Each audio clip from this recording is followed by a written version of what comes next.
Alors ce soir, on va parler encore de la Avoda de Elul, du travail spirituel, de la spiritualité qu'il y a dans ce mois sacré, qui est le mois d'Elul, le mois actuel, le mois qui précède Rosh Hashanah, qui est un mois qui a une grande force, une grande kedusha, une grande pureté. On peut l'utiliser de manière très positive. Et ici, je fais une petite présentation d'un cours de Rav Morgenstern qui est basé, au départ en tout cas, sur une fameuse Torah de Rabbi Nachman de Breslev, la Torah Vav, qui explique un grand principe sur la Teshuvah. Et pour le dire déjà en deux mots, mais après on va rentrer un peu plus en détail, c'est que, d'abord, comme on l'a expliqué la semaine dernière, la Teshuvah, c'est pas simplement le repentir, c'est beaucoup plus que ça, c'est l'idée de revenir vers Hachem, donc de revenir vers notre source divine, de réintégrer en quelque sorte notre être véritable, revenir à ce qu'on est, à l'essentiel, notre âme divine. Mais ce retour-là, ce qu'on va voir ce soir, c'est qu'il ne se fait pas de manière linéaire. Mais il y a des hauts et des bas. Les personnes qui s'intéressent à la Teshuvah ou qui ont fait Teshuvah, les balais Teshuvah, ils savent qu'il y a des moments où on est en plein dynamisme, on a un feu, comme tu dis, on brûle et on avance, et tout est très bien, et c'est extraordinaire, et il y a un grand progrès spirituel. Et parfois, en revanche, c'est une espèce de redescente. On est à nouveau attiré vers le bas, le Yetzer Hara nous attaque, on n'arrive plus à rien faire, il y a des résistances, il y a des régressions. Et en fait, il ne faut pas s'inquiéter, c'est tout à fait normal, parce que la vie est faite de haut et de bas. Pourquoi de haut et de bas? Parce que, on l'a déjà vu plusieurs fois, tout fonctionne selon un principe cyclique. Comme on a expliqué que les séphirotes, elles sont à la fois des droites, mais elles sont aussi des cercles, c'est-à-dire qu'il y a des montées et des descentes. Et que, ce qu'on appelle aussi dans le langage des Chachamim, Galgal HaChozer Ba'olam, une roue qui tourne, la roue tourne. Et donc, cette idée de rotation, elle dit qu'il y a des moments où on monte et des moments où on descend. Et un niveau psychologique, spirituel aussi, c'est très rare. C'est comme ça dans le Gilgul aussi. La notion de Gilgul aussi dépend de ça.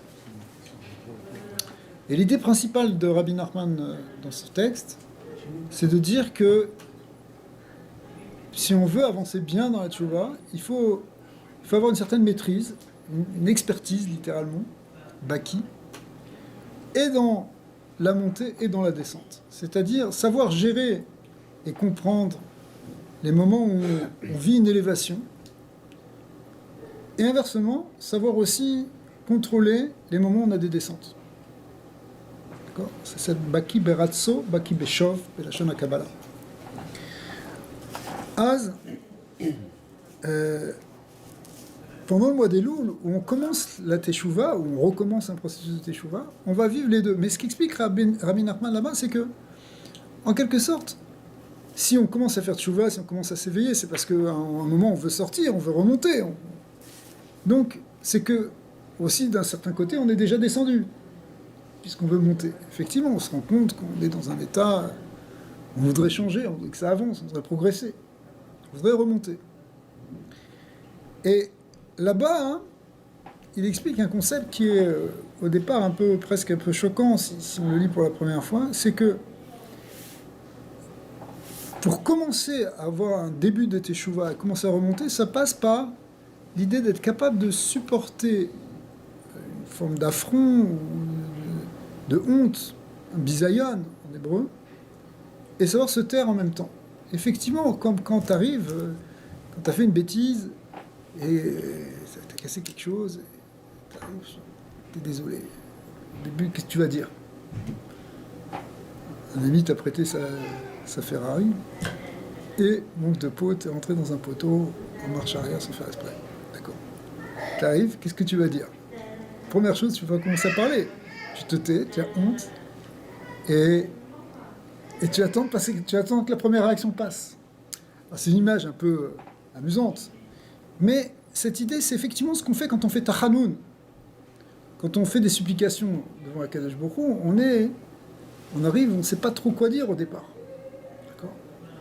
Qu'est-ce que tu veux dire ? Là-bas, il a une Torah très profonde, parce que ce côté, si vous voulez, de silence, il explique ça par rapport... le silence, là-bas, ça s'appelle Dom et Ishtok. Dom, ça veut dire être muet, littéralement. Mais ce mot Dom, c'est le même mot que Dam, qui veut dire le sang. Parce que ce qui nous a poussé à la faute, en quelque sorte, c'est la faute ou à l'écart, c'est le côté physique qui est en nous, le côté physique qui est symbolisé par le Dam, par le sang. Et pour faire sortir en quelque sorte notre existence de cette vie purement physique et charnelle, il faut passer du dam au dom. C'est-à-dire la première chose, c'est déjà se taire, accepter et passer à autre chose. D'accord ? Alors, cette idée de subir le bisayon, il explique, et d'être patient, par exemple. Ça peut être un bisayon, une honte qu'on te fait, que ton prochain te fait, ou une situation dans la vie. Mais savoir être patient et pas parler à ce moment-là, c'est quand tu fais preuve de patience et d'attente, en réalité, tu vas révéler une force spirituelle qui vient du plus haut niveau dans les séphirotes, qui s'appelle Keter. Keter, c'est la sphira, la première sphira, mais elle est la source de ce qu'on peut appeler la patience dans le monde. Parce que la patience de Dieu, on dit que Dieu il est longanime, il est erer apaim. Erer apaim, c'est-à-dire la longanimité. C'est-à-dire que même si on faute, il est patient en attendant justement qu'on revienne vers lui. Le fait que lui, il a cette patience, ce qui nous porte à nous, même si on s'est écarté, même si on est encore dans une certaine puérilité. Et Dieu attend qu'on grandisse. Alors nous aussi, si on fait preuve de cette patience et qu'on supporte les choses, parce que la patience, c'est être capable de souffrir en quelque sorte. Souffrir, ça veut dire souffrir au sens de supporter. Subir. Ouais, c'est le même mot. Tous ces mots, supporter, souffrir, patience, c'est la même chose. C'est l'idée de supporter une situation. Eh bien, si on est capable de faire ça, on révèle cette force de Keter dans notre existence. Et cette force de Keter, elle a une singularité extraordinaire, c'est qu'elle peut tout changer. Étant donné que c'est le principe suprême, c'est le principe divin, le plus élevé, si vous voulez. Et il y a la force de Keter dans les sphirotes, c'est que Keter peut changer entièrement une situation. C'est quelque chose qui est au-delà des limites. C'est au-delà même de la structure des séphirotes, puisque bien qu'on l'appelle la première sphira, en fait, elle est au-dessus de la structure des sphirotes, un peu comme une couronne. Keter, c'est une couronne qui est posée au-dessus du corps, puisqu'on la met au-dessus de la tête. Donc ça prouve que c'est un niveau qui transcende complètement toutes les limitations qui seraient, entre guillemets, au niveau des forces séphirotiques. Et donc, la force de Keter, elle a une capacité de transformer une metsiout, une réalité négative, en quelque chose de positif.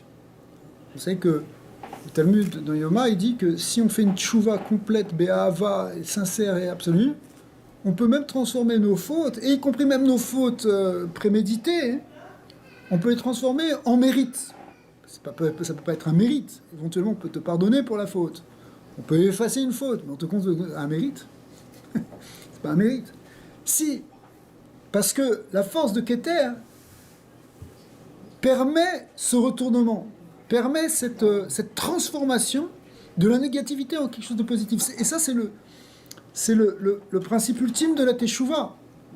Et c'est pour ça que Bimkom chez Balei Teshuvah Omdim, En Hatzadikim Gmurim Yirim Lahamot, c'est-à-dire que là où se trouvent les Tzadikim, les Balei Teshuvah, ceux qui ont vraiment fait Teshuvah, c'est un niveau encore plus haut que le Tzadik, parce que le Tzadik qui n'a jamais fauté, il est à un très haut niveau. Mais le Baal Teshuvah qui a fauté, mais qui a transformé, il a transformé l'obscurité en lumière. Cette lumière-là est plus élevée qu'une lumière normale. Parce qu'elle est justement, il a révélé la force du Keter. Il a révélé la force la plus haute, bien sûr, par sa Messirut Nefesh, au moment où il a fait Teshuvah, au moment où il a donné toute son âme pour ça. il donne toutes ses forces pour arriver à transformer le négatif en positif. C'est quelque chose qui est éminemment important parce qu'on peut en faire beaucoup de choses. C'est-à-dire que dans tout peut être transformé en bien. Ça dépend justement ça dépend de notre réaction. Si on a une réaction, justement, on est capable d'accepter, de positiver et d'imaginer autre chose, alors on peut transformer le négatif en positif. Que ce soit un négatif qu'on a fait ou un négatif qu'on a subi d'ailleurs. Ouais. Mais ça dépend à quoi tu t'attaches quand tu parlais de dame et tout. J'ai pensé aux lettres de Adam et de dame. C'est ce que dit Rabbi Nachman dans le... Parce que le Aleph, c'est un. Donc quand Adam, il est avec Hachem, il en écoute avec le Aleph, voilà, il est un homme, il est vivant, et quand il s'éloigne du Aleph, il devient dame, du sang. Voilà, c'est ce que dit Rabbi Nachman là-bas, exactement à Torah Vav, c'est basé sur les Tikkuné HaZohar. C'est qu'en fait, la première étape, c'est qu'on se tait, mais après ça, quand on amène justement cette révélation du Keter, qui est la Sphira Rishona, la première Sphira, qui est la Sphira qui correspond à la lettre Aleph, en fait, on amène ce Aleph, et ce Aleph vient transformer le Dam en Adam. Et là, on sort de l'animalité, qui était purement, si vous voulez, le Nefesh HaBehami, l'âme animale qui était au niveau du sang, et on devient un être complet, un être spirituel, qui s'appelle Adam. D'accord ? Adam, ça ne veut pas dire simplement l'être humain. Adam, c'est l'homme avec un grand H, on dirait.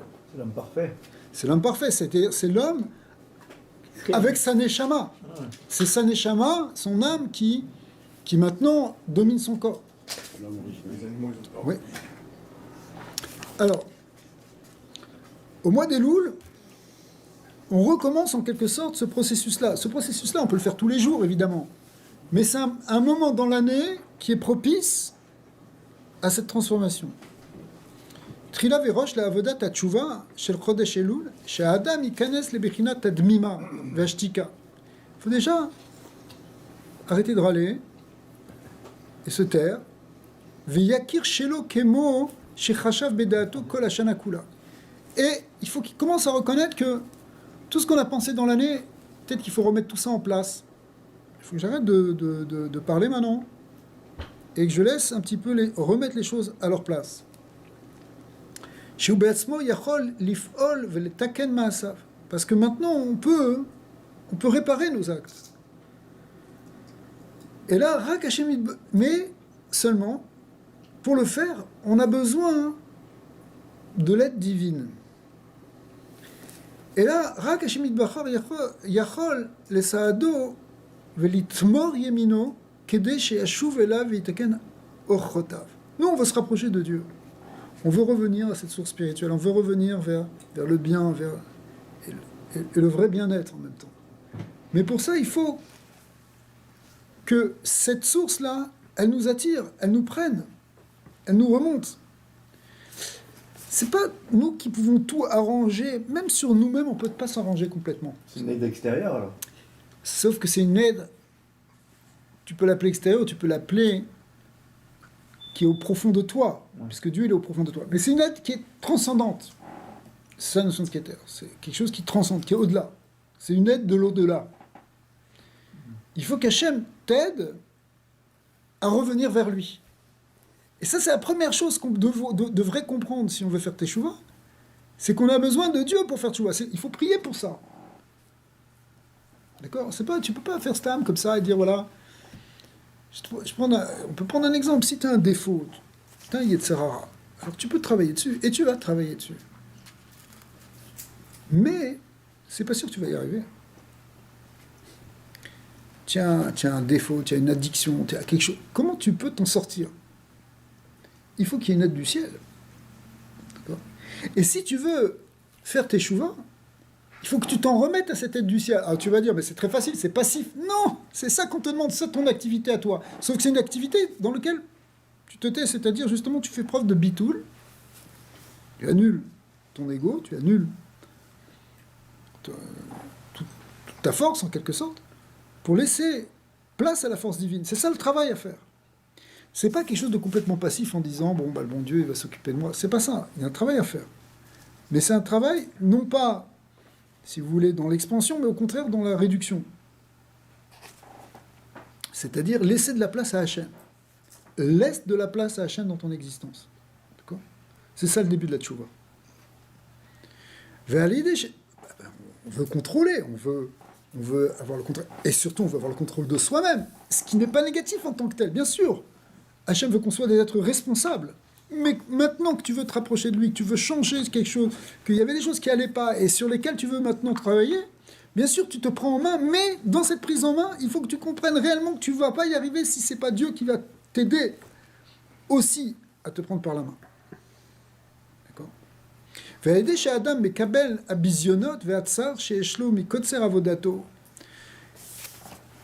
Concrètement dans Elul, tu regardes, tu dis, mais mince, qu'est-ce que je fais ? Je fais rien en ce moment, j'étudie pas, je prie pas comme il faut. Ok, tu te fais une analyse comme ça. Finalement, tu te fais un bisayon. Tu te dis, ouais, ok. Eh ben, c'est pas mauvais. Parce que c'est comme ça que ça commence, tu vois. Veshen ou Omed al Mishmarto, tu tiens pas tous tes engagements que tu devrais faire. Les Kayem Kol Asher Chashav Belibo. Al-Sadak Doucha, tout ce que toi, tu avais eu l'intention de faire, même à Rosh Hashanah dernier, tu pensais que tu allais faire des bonnes choses, et tu vois que tu ne le fais pas. Eh bien, Miyud Vekotser Kocho, Bekar Umeir Alatzmo Hashem Sag. Alors, en faisant ça, on fait briller sur soi la force de Keter, et ce qu'on appelle ici le Shem Sag, qui est le lien de Bina. Là-bas, c'est rentré un peu en détail, le Shem Sag, le Shem... et qui est des Shemot, là-bas, dont on parle à Pi Kabbalah. Asher Shoresh Bebechinat un Nimin de Harir, dont la source est au niveau de ce qu'on appelle, bon là c'est le langage complètement codé de la Kabbalah, dans ce qu'on appelle les cheveux du grand visage, qui sont le grand visage étant lui-même la sphira de Keter. Hein, Harir Anpin, c'est le grand visage, ça correspond à sphira de Keter, donc cette première sphira, et il y a les cheveux qui représentent justement les épanchements des lumières qui sortent du cerveau de ce grand visage. Tout ça, ce n'est que symbolique. Mais ça veut dire des niveaux les plus élevés de la Sphira de Keter, on les fait briller sur nous, si nous, on fait preuve, justement, déjà, de patience. Donc, c'est pas simplement de patience, même dans l'opprobre qu'on a d'avoir été en dessous de ce qu'on espérait, de ne pas avoir été à la hauteur de nos vraies aspirations spirituelles. Alors, ce sentiment-là, il n'est pas négatif, il est en fait une première étape pour arriver à ce changement. Vous voyez, la notion de tchouva, elle va à un niveau très profond. Mais ces cheveux-là, c'est les faisceaux de lumière de Ora Sovev et tout ça qui descendent. Ça correspond au Ora Sovev, effectivement. La notion de Keter correspond aussi au Ora Sovev. Après, c'est-à-dire Ora Sovev, c'est-à-dire la lumière transcendante. Ou Kemo Shemevoir Bedivre Rabbeinu Arizal, chez Kol, Shar Mishaarot, Ser Mishaarot, ou Bebechinat Shin Er. דהיינו שבשעה שאדם נכנס לבחינת היוד התחתון דעות א', היינו שמכיר ויודע קוצר ומיות כוחו בעבודתו יסברה, על ידי זה פותר השיער. השער qui est השיער. Alors, il y a un jeu de mots que fait le Harizal pour expliquer que le séar, donc ses cheveux, ça correspond aussi au sha'ar, ça s'écrit de la même manière, qui veut dire la porte, le portique. Et donc, tous ces cheveux-là qui descendent du grand visage, ce sont en fait des portes, en même temps, des portes qui nous ouvrent à l'au-delà, à la dimension divine.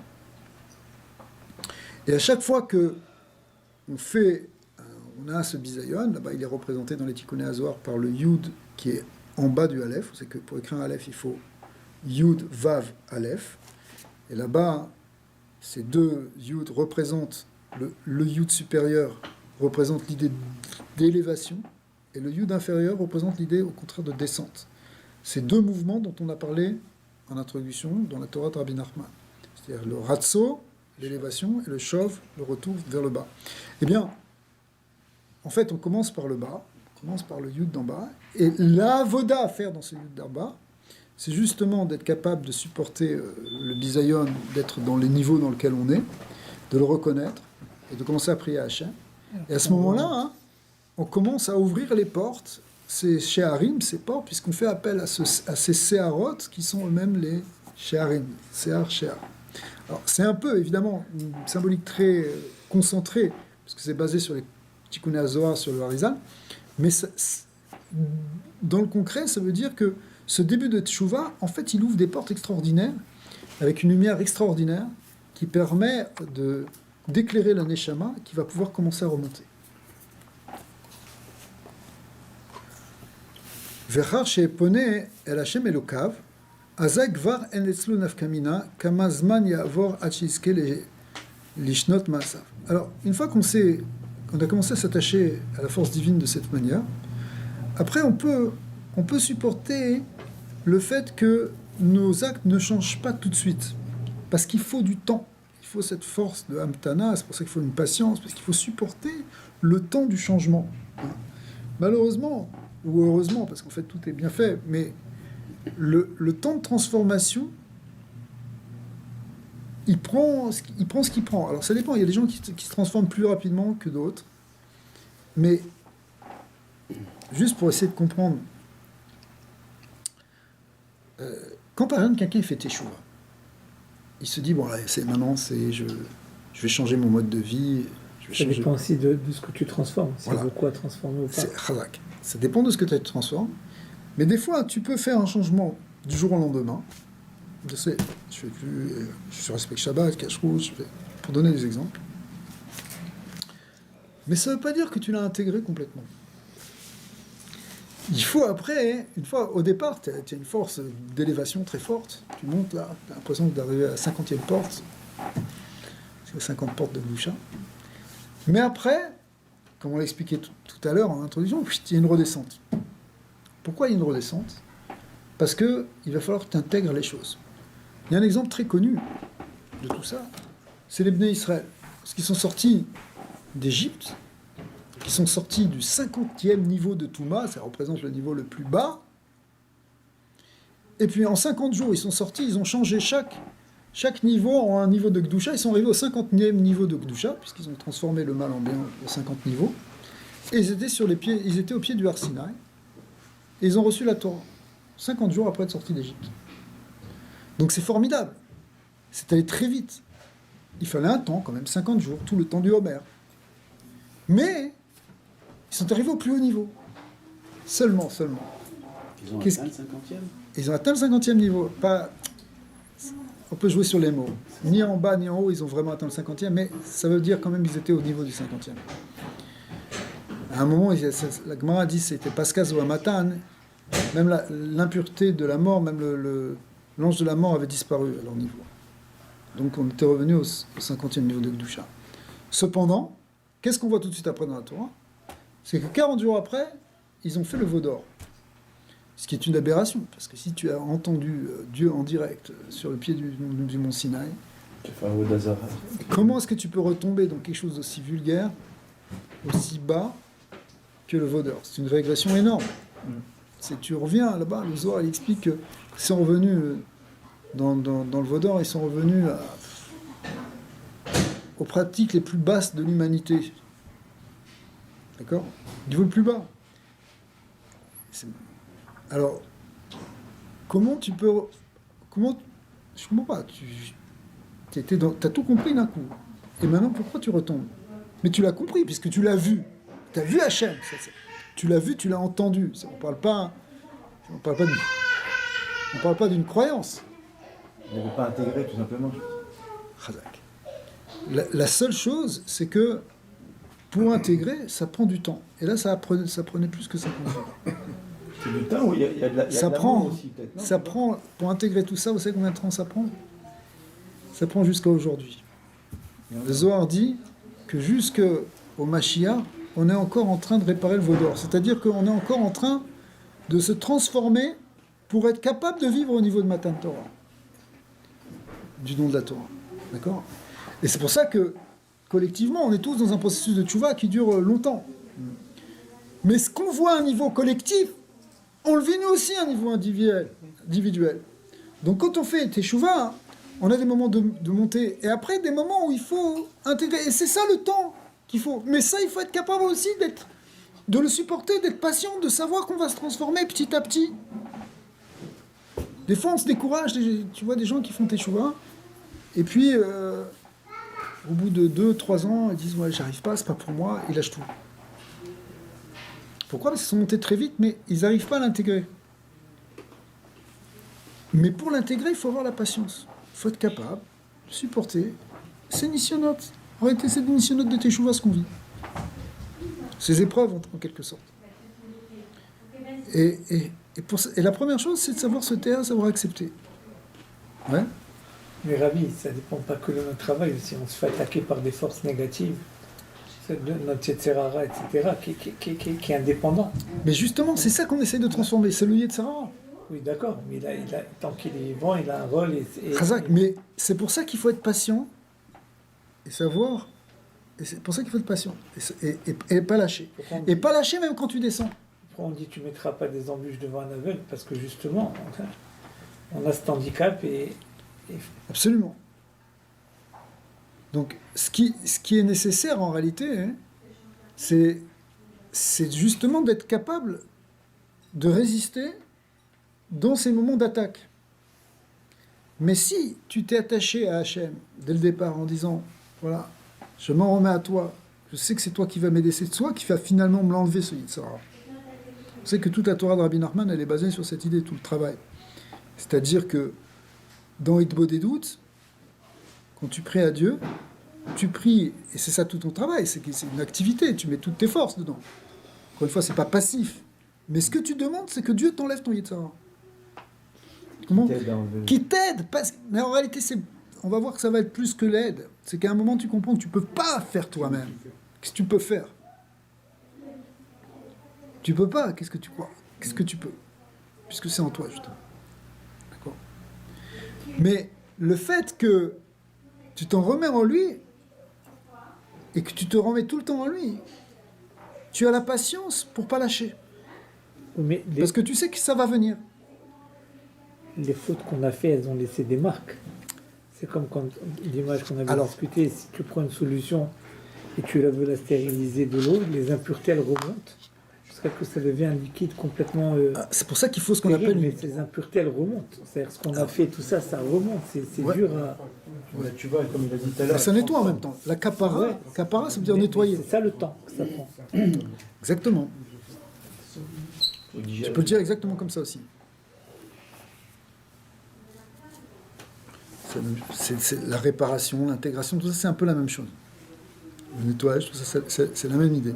C'est qu'il faut qu'il y ait une transformation en profondeur. C'est pour ça qu'on fait une tchouva dans plusieurs niveaux, parce que il faut aller creuser un peu plus, nettoyer un peu plus profond. Chaque année à Kippour, par exemple. D'accord ? Alors, ובעיקר הוא זוכה להיכנס עמוק עמוק לעולמות שבבחינת אות האלף שהוא בסוד הפנימיות של האדם בסוד עתיקת טימה. En fait, en travaillant sur ce Aleph, sur donc cette descente et cette montée, cette patience, etc., eh bien, en fait, on rentre de plus en plus profond dans ces mondes-là, dans des mondes spirituels. C'est-à-dire que monde spirituel qui viennent de ce Aleph, qui viennent de cette lumière divine qui sort du Aleph. C'est-à-dire que la Teshuvah, c'est pas simplement pour réparer nos fautes. À un niveau spirituel, ça va beaucoup plus loin que ça. C'est réellement une manière de se rapprocher de plus en plus de la lumière divine. On peut dire que ça, c'est le bâton de Moshe qui se transforme en serpent et tout ça quand il est... Ça ressemble à un Aleph, le bâton. C'est probablement lié, ouais. Là-bas, c'est le din et la rachamim. C'est lié, bien sûr. C'est aussi un processus de teshuva. Ça représente la sortie du galout. Parce qu'en fait, la teshuva, c'est aussi la sortie de notre exil. De notre exil spirituel. Notre exil spirituel, c'est quoi ? C'est qu'on est éloigné de cette lumière divine. On ne l'aperçoit pas. On n'en a pas conscience. בבחינת הכתוב, ממעמקים קראתיך השם. שהוא בבחינת עומק השגה של נפש האדם, שהוא תלוי ועומק, רק בהווה עברנו. Il y a un pasouk qu'on dit, d'ailleurs on dit ce Teilim dans les Asara Yemei Teshuvah, pendant les 10 jours de Teshuvah, Mima'amakim karatiya Hashem. Karticha Hashem, ouais. Shir Amalos Mimamakim Karticha Hashem. Cantique des degrés, des profondeurs, je t'ai imploré Dieu. Le Sefer Yetzira, hein, il explique sur ce verset hein, que c'est des profondeurs des sphirotes qu'on a appelé Dieu, des sphirotes de notre âme. D'accord ? On va chercher dans les tréfonds de notre âme cet appel à Hachem. Ouais. Et en fait, c'est le sod de la tchouva. On va chercher au fond de nous et on révèle au fond de nous la lumière infinie, le Or Ensof qui est au fond de toutes les sphirotes.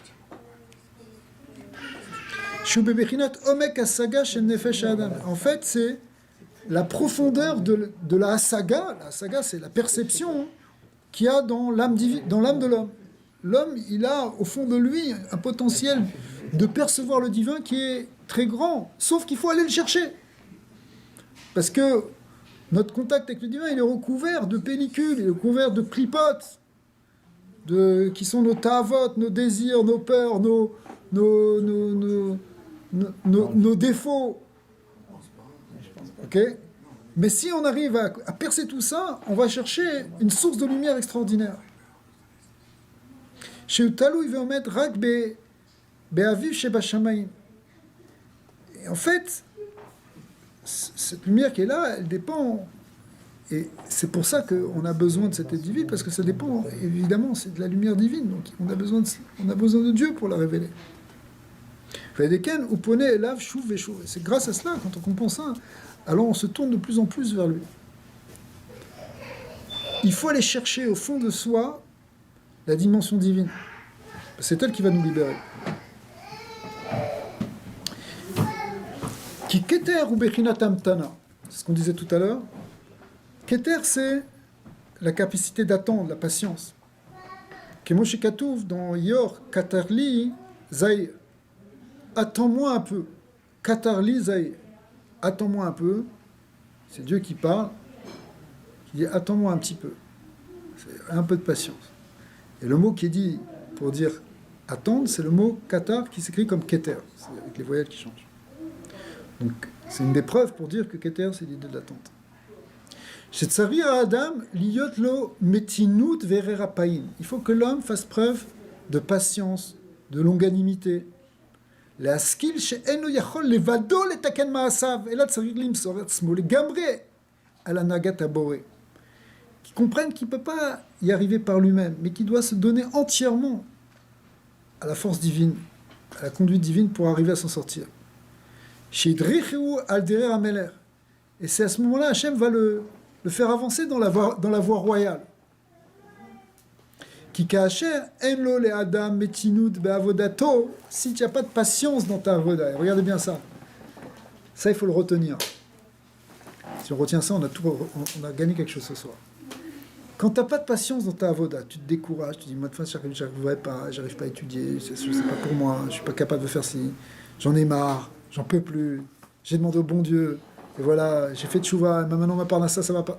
Oh, qui poule. Parce que tant que tu n'as pas la capacité de patience, Azaï, Siman ou Shechoshev Sheesh Beyado Lifol Meuma. C'est un signe que tu penses que c'est toi qui peux agir, c'est toi qui peux faire quelque chose. Omnam, Kacher, Adam itbatel atzmo legamre. Mais lorsqu'un homme il s'annule complètement, El Hashem Itbara, ou Poné Rak El Elokav, il fait que se tourner vers Dieu. Il ne pense pas que c'est lui qui va gagner par lui-même, mais que c'est Hashem qui va le faire réussir. Azaï Mekabel Kohara Amtana. À ce moment-là, il reçoit cette force de l'Amtana qui sort de Keter. Ad she'en etzlo chiluk ben im poel legamre par poel vegomer peulotav beshlemut imlav. Et à ce moment-là, c'est pas tellement grave si tu arrives ou tu n'arrives pas en fin de compte, parce que tu comprends que tout vient d'Hachem.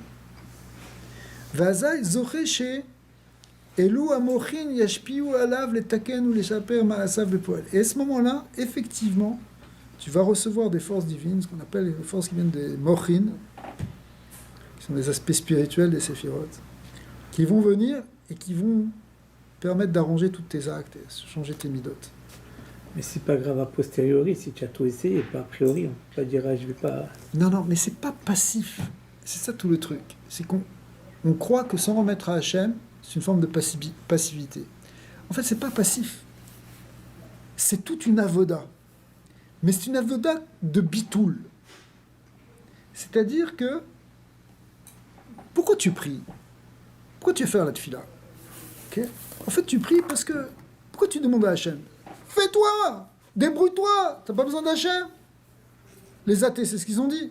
Pas besoin de Dieu, on va se débrouiller nous-mêmes. On va se casser la tête, on va comprendre les lois physiques, les lois de la nature, et on va dépasser les problèmes de la nature. Ok. Possible. Toi, tu veux faire la même chose pour transformer tes lois en toi? Oui, c'est moi, je vais me tenir, je vais arrêter de me mettre en colère. C'est vrai, fais ta avoda. Mais pour y arriver complètement, il va falloir que tu lâches à Hachem. D'ailleurs, c'est ça l'ère messianique. C'est intéressant, je passe un peu d'un sujet à l'autre, mais c'est toujours le même sujet. C'est que l'ère messianique, en même temps, l'homme, il arrive à des hauts niveaux de responsabilité, de maîtrise de soi, de maîtrise du monde. Donc il faut qu'il soit adulte, un état adulte, pas n'importe quoi, pas comme ce qui se passe dans certains pays aujourd'hui, des gens qui font vraiment n'importe quoi. Il faut qu'on soit des partenaires de Dieu dans la création, des gens responsables. Mais en même temps, ça passe par une confiance totale et une émouna dans laquelle on se remet dans les mains de Dieu. Un lâcher-prise, pour prendre un langage psychologique moderne, un lâcher-prise complet vers le divin. Et ça, c'est pas antinomique, ce qu'on pourrait croire, parce que soit tu te prends en main, soit tu lâches prise. C'est pas vrai. Parce que lâcher prise, c'est pas une passivité. C'est arriver à une relation de confiance. Une relation de confiance, c'est au contraire une relation qui peut être aussi d'adulte. C'est-à-dire que c'est pas sombrer dans la fatalité, les mkoudou, comme les Arabes et tout. Non plus. Parce que bien sûr que non. C'est ça, cette... C'est pas exactement, c'est pas être complètement, de toute façon, que le monde soit détruit, peu importe. D'accord? Puisque on est complètement soumis au mazal. C'est pas ça. C'est un peu, pour donner une image, c'est un peu comme dans une relation dans un couple. Alors, tu peux pas espérer tout contrôler. Ce serait pas bon. Il faut qu'à un moment, pour que la relation soit stable et vivable et sur la durée, il faut qu'il s'établisse une relation de confiance. Mais maintenant, en même temps qu'il y a une relation de confiance, ça demande un travail de responsabilité chaque jour pour entretenir le respect, entretenir l'affection, l'amour. C'est comme dans un business aussi, c'est la même chose. Dans un business aussi, tu peux le voir aussi. Ouais. Dans un partenariat, dans un business aussi. Il faut savoir lâcher, il faut savoir tenir prise, il faut savoir donner, il faut savoir... Alors, dans la voda que tu as avec ton créateur, on parle maintenant de Hanil et de Liv et le de Dili, c'est une relation de fiancé à fiancé. La Knesset Israël est appelée la fiancée de Kouchabrikou, d'Akadosh Baruch Hu, de Saint béni soit-il. Donc notre âme, elle est comme la fiancée, c'est de Dieu, si on peut dire, la force divine. Donc il y a un moment où, bien sûr, tu fais tout ce que tu veux, mais en même temps, il y a une complètement mise en confiance dans lequel tu lâches et tu laisses Hachem diriger la barque. Et si on s'énerve et qu'on n'a pas la patience, ça veut dire qu'on ne fait pas ça. Parce que si tu lâches pour Hachem et que tu as vraiment confiance en lui, alors tu ne vas pas t'énerver parce que tu sais que tout ça c'est pour le bien, tout ce qui arrive, même si ça prend du temps, Hachem il a ses rejbanot.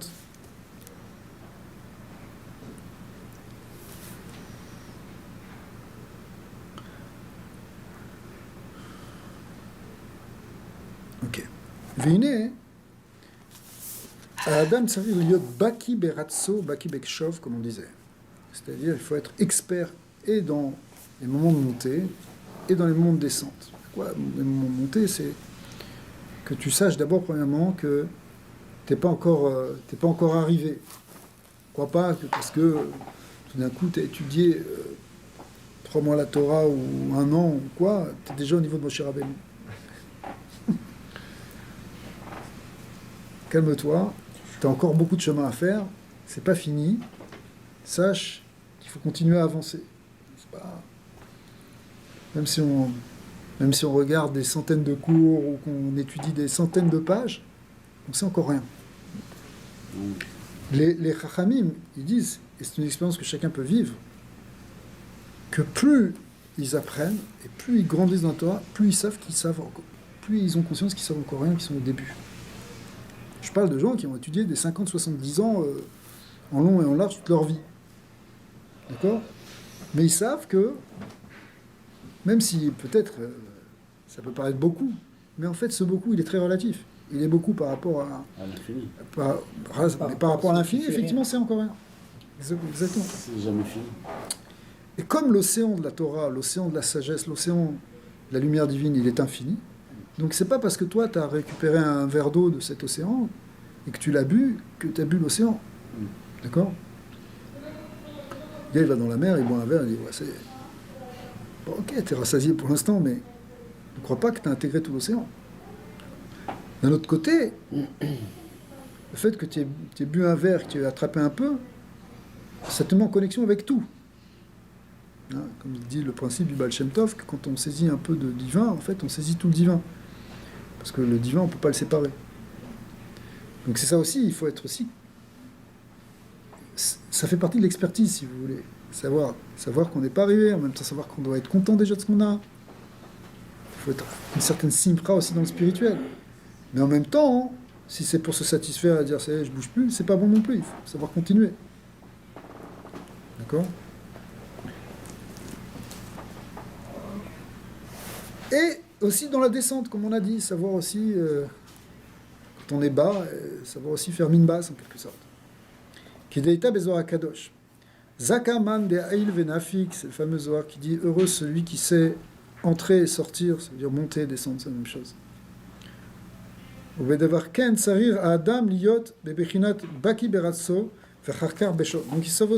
il faut avoir une certaine expertise dans la montée comme dans la descente. Il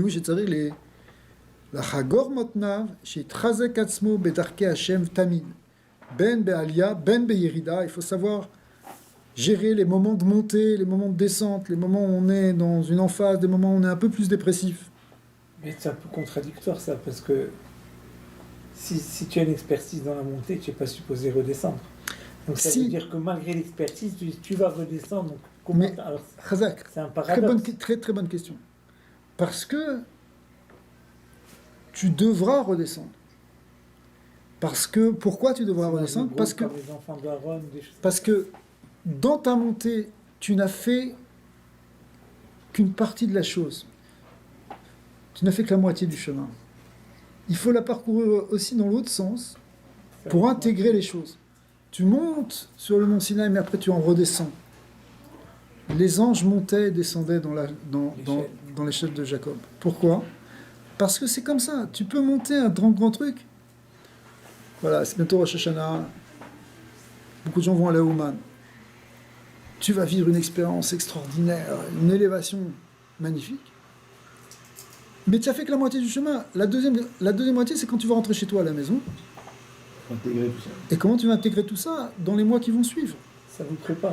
Donc cette descente n'est pas un échec. Pourquoi tu n'es pas resté tout le temps là-bas ? Pourquoi tu n'es pas rentré dans une tour d'ivoire, dans un monastère, dans un endroit où tu vas faire que monter ? Tu peux pas, parce que c'est pas ça le but. Le but, c'est de savoir monter et redescendre. Ce qu'on appelle aussi, dans la Kabbalah, le Or Yachar ve Or Roser. La lumière, pour qu'elle soit complète, il faut qu'elle aille dans un sens et qu'elle revienne dans l'autre. Là, on pourrait trouver beaucoup de choses aussi dans le physique. 26-52, tu reviens en 10-30. Pourquoi ? Parce que c'est comme ça que tu vas réellement devenir complet, que tu vas vraiment intégrer les choses. C'est marrant. Tu vas étudier à Yeshiva, on va prendre quelques mois, c'est très bien. Mais c'est que, sache que c'est que la moitié du chemin. L'autre moitié, c'est quand tu vas revenir ici. Et même si les dougmas, tu décides d'aller étudier toute ta vie, Ça existe, des gens. Mais en fait, ils étudient, c'est des Bahouim, ils étudient à l'Yeshiva, mais à un moment, ils vont se marier, ils vont avoir une maison, ils vont revenir dans le monde concret. Ah, ils vont aller au collège, mais quand même. Tu comprends? Même quand tu étudies la Torah, tu étudies, mais après, tu rentres chez toi. Et c'est les cris, c'est les enfants, c'est ce que tu veux. Il faut gérer tout ça. Là, tu es plus dans une Gemara, tu es dans la redescente. Mais c'est pas négatif, ça fait partie non seulement ça fait partie de la vie, mais ça fait partie même de l'initiation spirituelle. C'est ça qui te fait grandir. C'est-à-dire, dans ce moment de descente, tu peux grandir si tu sais gérer la chose, si tu es baki dans la descente. C'est incroyable, hein. Donc, être baki dans la montée, c'est pas savoir rester toujours là-haut. C'est savoir que tu es en train de monter et savoir faire preuve d'humilité dans la montée. Et savoir que tu n'es pas en train de te prendre pour ce que tu n'es pas. Parce que sinon, tu vas redescendre très bas. C'est ça ce qui est marqué dans la Gemara, dans le passage que Yashpil Geim fait descendre les orgueilleux, et Yarim. C'est comme l'alpinisme, Zalim. exactement. Ouais. Tous les hauts sommets, ils montent, donc là, l'Himalaya. Ils sont vus monter, il reste très peu de temps, ils redescendent pour palier. Ils montent par exemple. Comme la plongée Voilà, ils montent. À cause de la pression. Après ça, ils montent, ils s'habituent leur corps. Après, ils redescendent. Après, ils redescendent encore un peu plus. Premier, deuxième palier. Après, non. Après, ils remontent le deuxième jour au deuxième, ils restent plus longtemps. Ils redescendent un peu plus bas. Ah ouais? Après, ils remontent. Ça prend un temps fou parce C'est qu'ils yo-yo comme ça? Ouais, ils sont pas le choix. On a vu un gars qui a fait, il nous a raconté son histoire. Comment ils l'ont fait. Et il nous a dit Intéressant. que 99% des accidents, C'est parce qu'ils ne respectent pas c'est en revenant, en descendant toujours. parce qu'ils descendent trop vite. Exactement, ils ne calculent pas leur énergie, leur truc, quelque chose, et boum, ils n'arrivent plus à tenir le coup. Comme dans la 10, plus 20. Mais bien sûr, parce qu'effectivement, ça rejoint ce qu'on disait tout à l'heure, c'est-à-dire que ce qu'il y a dans le monde physique, Quand tu montes, tu te lèves, c'est quand tu es toujours en une descente, expression de c'est quelque chose dangereux, qui existe parce dans le que niveau la spirituel. vallée, Mais est-ce qu'on peut appliquer Le ça Japon. au Gilgoul? Ça veut dire qu'on peut avoir un Gilgoul où on est monté, C'est fou, hein. où il faut redescendre, même et principe. vice-versa. Sur les boîtes avec des fous, là. On doit expérimenter plusieurs choses, effectivement. Mais On peut le, avoir un ensemble des choses. Galgal, le Gilgul, c'est le cycle de la vie en même temps. Parce qu'en fait, tout dépend de ce cycle-là, parce que tout est cyclique. Et même dans les incarnations, on peut traverser plusieurs types d'expériences pour intégrer finalement l'unité divine, ce Aleph. Parce que le Aleph, c'est monter et descendre. Hein. C'est pas bête, ça. Ouais, c'est tout. Donc pour monter, on est obligé de descendre. Donc la descente, Parce que monter tout- sans descendre, ça n'existe pas. Khazak. C'est un peu con. Khazak. Parce que derrière la montée, il va falloir une autre. Le principe. Parce que c'est comme un cercle.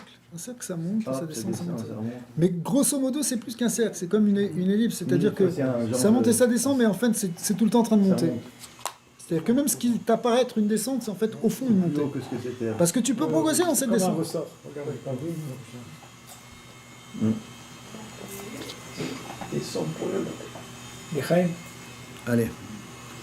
Alors, ben, Hachem, on va réussir à faire une chouva chez Lema.